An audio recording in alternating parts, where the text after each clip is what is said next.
Hey everyone, welcome to the Star Wars The Price of Freedom fan film team introduction video. If all you care about is just meeting the team, go to this timestamp. But I'm just going to recap what we're doing, how this project came to be, and the evolution that got us to the stage we're at. So if you don't care about that, just want to skip ahead and you know the story already, off you go. But if not, let me tell you about what we're doing and why. Something that's really important to me is in life in general is helping people, making the world a happier, more comfortable, communal place. For an example, I always help people move house if they need help, even strangers. I've helped people move house all over the world because everyone helps out. If 15 people help you move house, everyone carries 2 boxes. But if 2 people help you move, they have to carry 30 boxes. So the more, many many hands make light work. And I believe that in the purest sense of my being. And it comes down to filmmaking. I was on my own, so I reached out to help 2 people. But because this is my first fan film, because I'm still a struggling actor, I'm still waiting for my big break. And creating this film is just a chance for me to stretch some muscles and create. But I really wanted people on board who were in a similar situation. I wanted fresh graduates. I wanted people who were really perhaps struggling to get into the industry, but just needed a push, needed a helping hand. And on some level, if anyone that I'm about to introduce you to came to me and said, I can't work on this project anymore, I've got a job in Hollywood, or I've got a job working for the BBC, or whatever. They got a job, a career-defining job, and it's going to take all my time and I have to go. While it would hurt the project, we'd bounce back. No one's irreplaceable, including myself. But it would bring me more joy that they'd use this as a springboard to move off and better themselves than it would how it would affect the project. The project will still happen, and I want the best for everyone involved, and I really want to help people going. Yeah, that was a big waffling. All right, enough of that. So I'd like to tell you the story about how this film started, why it started, and who we've got involved as the project's gone on. I'll do this in the order of which they got involved. This is by no means an order of importance or validity to the project. Everyone is crucial to making this happen, and we'll probably add more as the time goes on. But right now, as we started out, this is our core let's make this happen team, which is pushed forward. All right, let's start with the story about why it was made and myself. So my name's Tristan Pretty. Hello. You can find all my socials and media listed. Feel free to check out my showreel and my other videos on my website. So I've been acting for about 15 years, and started out as a bit of a hobby, which got more serious, and now I'm on Spotlight, which is the Actors Register. Got myself an agent, and I'm finding consistent work. You're not seeing me in anything, although I was an extra in Andor, season 1. You might spot me. I lived and worked on Ferrex, which was filmed just west of London, for about 3 months, middle of COVID as well. Very cool experience. Keep an eye out for me. I'm in various scenes scattered around Ferrex, but most importantly, the funeral. Lots of stories to tell about that, but that's my connection there. But what brought me to Ahsoka, which I saw the Clone Wars cartoons, big fan of the work there and the actors involved. And then when they brought up the TV series, there was a new character called Baylan Skull, a tall, beardy chap. Yeah, I can identify with that. Played by the late, great Ray Stevenson. And sadly, he passed away after finishing filming season 1. And when he passed away, I'll be honest, I wrote to Dave Filoni and I wrote to Disney and I talked to my agent and I said, hey, I'm the same size, I've been acting all this time, get me an audition, like get me in the room. And no one replied, never heard anything. Obviously, I'm a very small fish in a big pond of very talented, established actors. So the chances are always small, but you got to take your shot. I took my shot. Nothing transpired. Moving on. The guy that actually got to replace him, a chap called Rory McCann, who you may know as, I think, the Hound in Game of Thrones. I've never seen the Game of Thrones. And he's replacing him. And I've been lucky enough to have been Rory's stand-in before.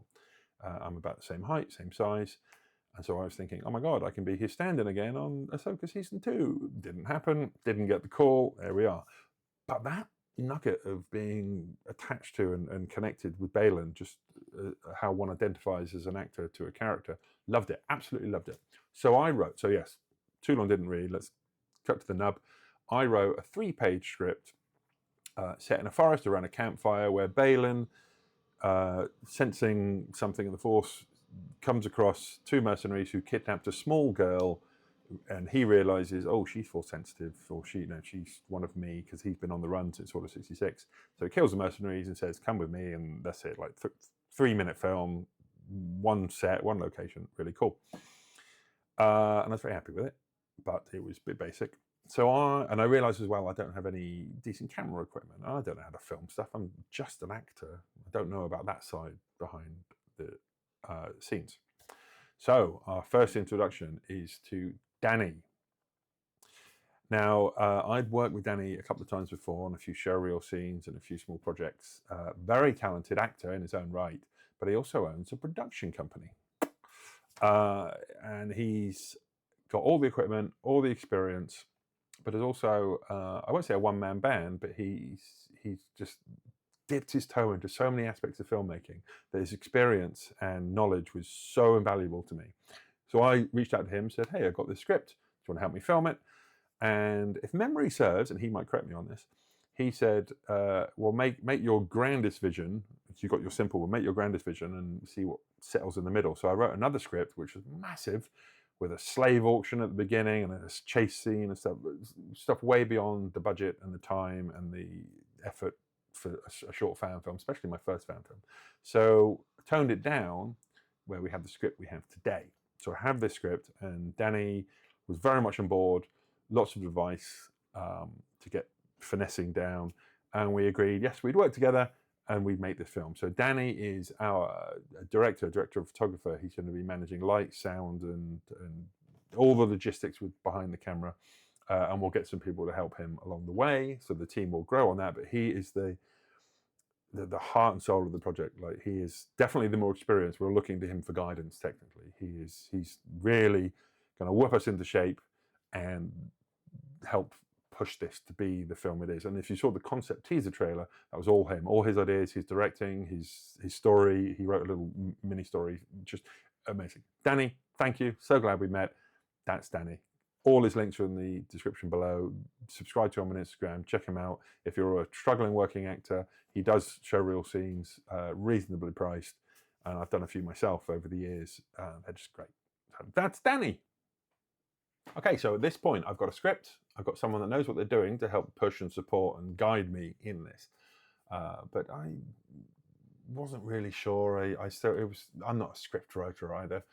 And around that time, completely coincidentally, I got in touch with an old school friend who I haven't seen for 30 years. We went to school together in my hometown, and we just reconnected randomly. And I happened to mention this film, and it was already, I was going to do it at this point. It was happening, but I didn't have a clue what I was doing. Just pushing forward blindly, optimistically. Glass is always half full. And so Neil came to my life, and it turned out he was a massive Star Wars geek. I mean, we were always geeky at school back in the day, but a massive Star Wars geek, and was interested in learning more and getting involved and helping where he could, which was lovely. And then it was revealed that he owned like 5 3D printers, a resin printer. He's an engineer by trade, so very technical, just super smart bloke, really, really, really cool. And he, just off his own back, sent me some design saying, I got this idea for a blaster or a lightsaber, and just a few odds and sods of concept ideas that he just did in his spare time. And I just thought, wow, this guy did this for fun without, finessing too much. This is fantastic. So he agreed to help me make some props and blasters and detonators and helmets and blah, blah, blah. Anything you will need. Very offered to help for old time's sake, I guess. But it's now evolved, being that he's, to be honest, he's a lot smarter than me. He's now helping me make the film. He's essentially become the producer. So we're going to formalize this as the weeks go on. But now he is now the second beating heart of this project. He's very geeky in the right way. So any continuity issues, he's on it. As I thought I was. I'm good, but he's better. So that's Neil. Anyway, so he's our prop master. He's going to help produce. If you're going to be on the set with us, he'll be around helping out, lending a hand where need be. Lovely guy. Can't wait for you to meet him.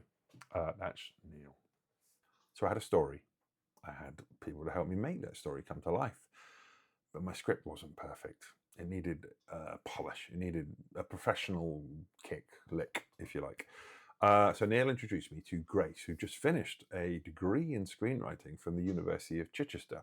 Talk about timing.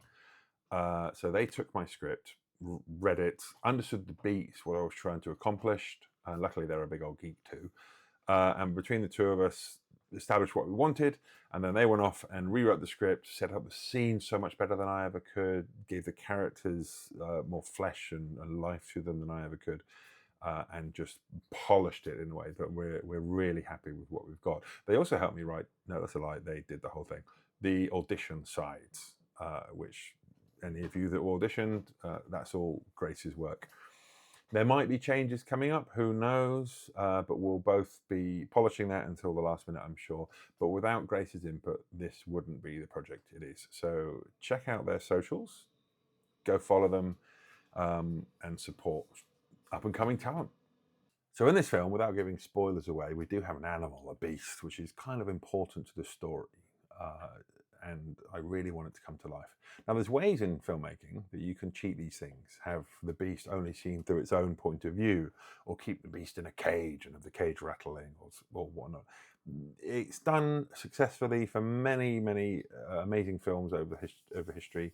Think Jaws, for example. You don't see that until the end. Alien, another one. But I want to see this beast. Perhaps not in all the glory that's in my head, but I think it needs to be shown. This is a beast from Star Wars lore, which has never been seen in live action, so I thought it'd be cool to try and bring that to life as best we can. Now, I approached an animatronics company, explained what I wanted, sent them the script, and they came back saying, this is fantastic, we can do it for you, it'll be about £100,000. And I don't have £100,000, so I thought, okay, what are my other options? VFX is obvious choice. Trying to avoid AI wherever possible on this project, but VFX seemed to be the way to go. Luckily, Kismet, this project is working out in all kinds of ways. Grace was friends with a guy called Nick, who had just finished a degree in VFX and 3D animation. And so I had a chat with him, saw his showreel, amazing by the way, check it out, and described what I wanted, talked about the script, and he got it. He seemed to really get it. And so we did a couple of tests around that, and I was very impressed. So now we're at the stage where he's brought on a couple of his friends and colleagues, Adam and Connor, to help rig the model that they're building. Well, actually, before that, they concepted it. We had back and forth about how do we want it, how big do the eyes, how long are the teeth, like really finessing detail I wouldn't have thought of. And so it shows their professionalism. So we've got the concept down. We've now started the build process to build it. And so Adam and Connor will rig it, which is giving it a skeleton essentially. So the animation tools can do their thing correctly. I think I might be talking rubbish. And once they've got that, they're going to do a few animation tests. And we're going to see if we can make this come to life in a photorealistic way to do it justice. If the worst case happens and it's not what we want, they're still going to be involved in spaceships, in blaster fire, lightsabers, adding a moon in the sky. I don't know, it's Star Wars. So they have already proved themselves to be more talented and driven than I could possibly wish for. So I'm really happy to have them on board. Go check out their socials. They're a good team. They're going places. All right, moving on to the characters themselves. I'm doing all the casting with the help of the team I've just mentioned. But I had an idea of how they'd look in my head. I figured, how hard can this be? And then when I realized it's actually quite hard to do it properly, I reached out to a number of wardrobe people out there, and a few people came back to me saying, I can do it, with some quotes and some very talented people. I had to say no to a fair few. But I stuck with one wardrobe person called Biba. Instagram links below, blah, blah, blah. Who, like everyone else, was sort of new to that world, was really pushing for an entry into the wardrobe creation for films and short films and whatnot. And we chatted a little bit. Every bit is geeky, big Star Wars fan. We got on like a house on fire on the phone. I thought, I can work with this person. So yeah, that's Biba. We'll have more on her and her designs once we have things to share. But I think she's a great addition to the team, and I can't wait to share more about her. I don't know much about her, to be honest, but let's learn together. And finally, to round off our team that's still growing, Stephen. Now, Stephen is an established VFX artist, having worked on titles like Wicked, The Marvels, many others. Check out his IMDb. He's a very talented gentleman. He helped us with our concept teaser trailer, the lightsaber effects and whatnot. He's very good at what he does. And while he's definitely the most seasoned, definitely the most seasoned professional among us in VFX, I'm really hoping that his skill, wisdom can be passed down to some of the VFX guys I mentioned earlier, that his addition to the team can help guide us and point us in the right direction. We want this to look amazing, and we want this to help a lot of people. I think Stephen can be a big part of helping the next generation of VFX artists. So that's our team. Thank you so much for spending the time to get to know us, getting to know the project, and just supporting us as we go along. I haven't mentioned our social media manager, who will be starting in January. I'll introduce her nearer the time. We've got a makeup person, all but confirmed, Caitlin, who I've worked with on a previous film, who is amazing at what she does, and a big Star Wars fan too, always a plus. Lots of other people have helped. There's more names than I could fit into this video. This is the key core team, but there are so many more people that have given us all help, and they all deserve a shout out. From help with casting, to help with location scouting, to design, to ideas, even continuity issues with the script have been raised by a few friends I've shared with. So this is it's bigger than me, obviously. It's bigger than the people I've just shared it with. It's so much more. Even the fans we have been writing to me personally to ask how we're going and what's going on. Thank you so much to everyone for everything you're doing. It's a long road ahead of us, but it's going to come around quick. So keep following us, do subscribe, tell your friends, check out the concept teaser trailer. We need all the help we can get, but we're going to make this happen with your help. Thank you.